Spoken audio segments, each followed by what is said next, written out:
previous point, I'd like to point out that adaptation is happening actually more quickly than you think. One example that we learned in science class a few weeks ago was that our wisdom teeth are actually starting to not actually, grow out of your mouth. Sorry for lack of a better word, but they're adapting rather quickly, and they've actually adapted really super fast in the last 1,000 years or so that they don't actually trouble us anymore just because we've been removing them, so we're adapting to them. Yes? No, you can't challenge in this round. Okay. I wasn't lifting it. Okay, I'm sorry. I was going to challenge him, but then I Okay, realized that's I wasn't, so. fine. Don't explain. Okay, sorry.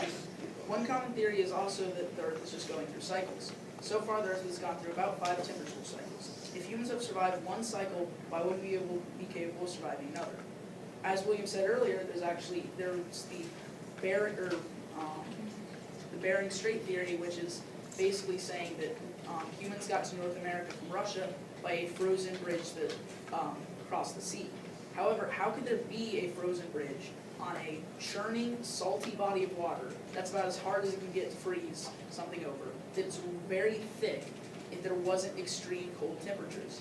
That's proving that we've gone through at least one cycle ourselves. Now, even if global warming is managing to break down ice caps and such, animals will just adapt.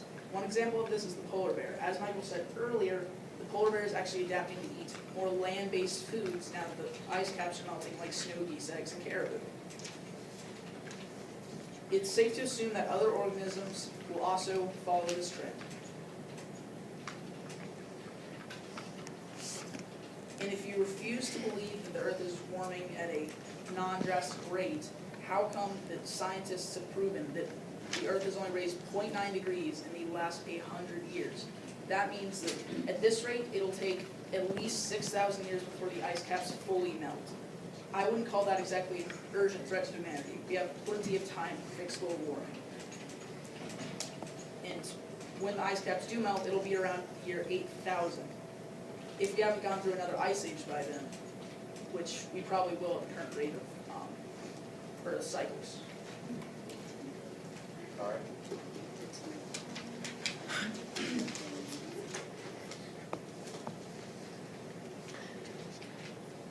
Okay, so in conclusion, climate change is inevitable. The Earth always goes through natural warming and cooling periods, and there's nothing we can do to stop what Mother Nature has in store for us. But the current rate of climate change is not natural, and humans are doing nothing more than adding to the problem. The Earth's temperatures and CO2 levels rise and fall naturally, but the current rate of climate and CO2 change is flying through the roofs, and soon it will be too much for the human race to handle. We are already experiencing things such as excessive droughts, flooding, storms, rising sea levels, reduced agriculture productivity, and reduced fresh water. Rising sea levels will devastate homes of those who live on shorelines. Droughts will cause more crops and animals to be endangered, and flooding storms will damage more homes and landscapes. These extreme climate changes did not begin to happen until the late 19th century, which was the beginning of the Industrial Revolution, which is when humans began to burn fossil fuels for energy. Scientists have been able to figure out that a majority of climate change is caused by the creation of greenhouse gases through the burning of fossil fuels. If we continue to burn fossil fuels the way we are doing now, CO2 levels and climate change will continue to increase. It is hard for many people to disagree with the fact that climate change is an issue caused by both natural circumstances and human activity. In fact, a meek 3% of climate experts believe that climate change is 100% natural. Basic math shows you that that means 97% of climate experts believe that human activity has a lot to do with climate change devastation. Many people say that humans can just adapt to new climate change, but adaptation takes a very long amount of time, and we cannot adapt quickly enough to the same rate of climate change as it is now. So. Thank you.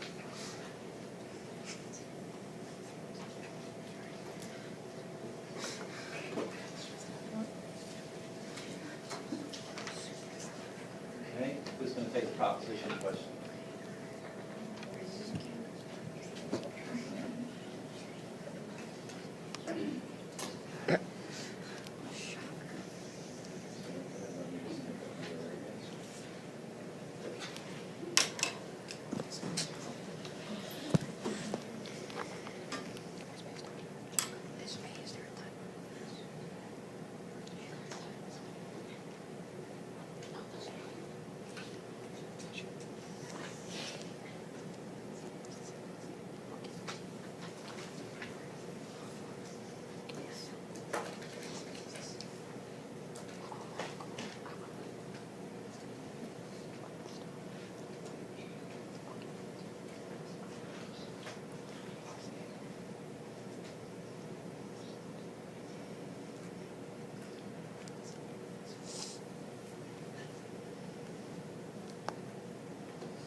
Reducing carbon emissions is often extremely expensive, and not every country is subject to regulations. Therefore, American companies often say they are being unfairly penalized when, for instance, regulations to industry in Asia and developing countries are often non-existent. They say this creates an unequal playing field that is similar to the existing problem whereby workers in other countries are paid dramatically less for making the same products. What do you say to those companies that are being squeezed by regulations to reduce carbon emissions? Okay, first of all, I'd like to point out that those countries that are in Asia and a lot of undeveloped countries are, as it says, undeveloped. So a lot of them aren't burning coal and other fossil fuels, which are producing most of the greenhouse gases that are contributing to global warming. Therefore, it's unfair to hold them to the same standards as they try to get them, as those undeveloped countries try to develop themselves to the point where America has developed itself. The companies that say that they're being squeezed by regulations to reduce carbon emissions, perhaps they fail to realize that if we don't do something about global warming, they won't have a company to run anymore. They won't have a market. We'll all be freaking out about global warming and dying off. You know, if they want to keep their company going, if they want to, have a planet to live on, then it's their job to do what they can to preserve it. Just like they want to keep their business. When other countries are at the same level that our country is at, then maybe then they can be subject to those regulations that we're trying to impose. It's our job to do what we can personally to help our environment and to inspire other countries to do the same. Marcus, going to respond?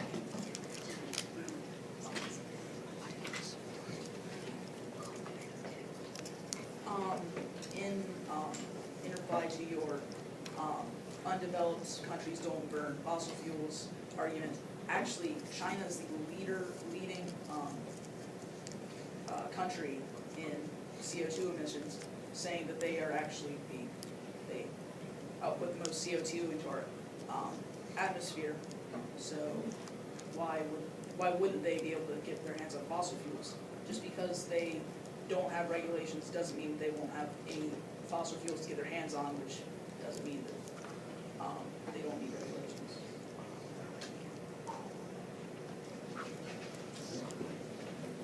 Who's going to take the question?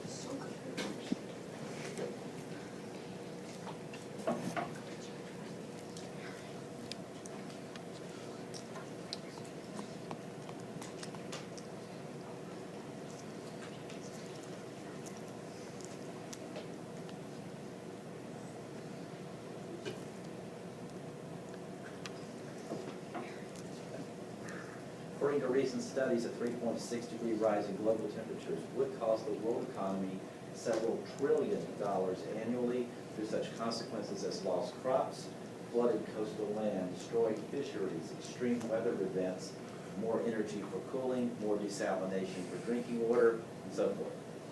And this assumes no greater rise in the average global temperature. Given this very distressing forecast, don't you believe we should be investing huge amounts of money now to prevent even larger, more crippling effects in the economy later? One of the things that my group stated was that we do believe that we should be trying to invest money and stuff to try to stop and do what we can, and knowing that it will happen. So that and we do think that there should be that we should stock up per se and money and also things, so that we will be able to fall back when this comes up. Okay, who would like to respond? Okay, you say it.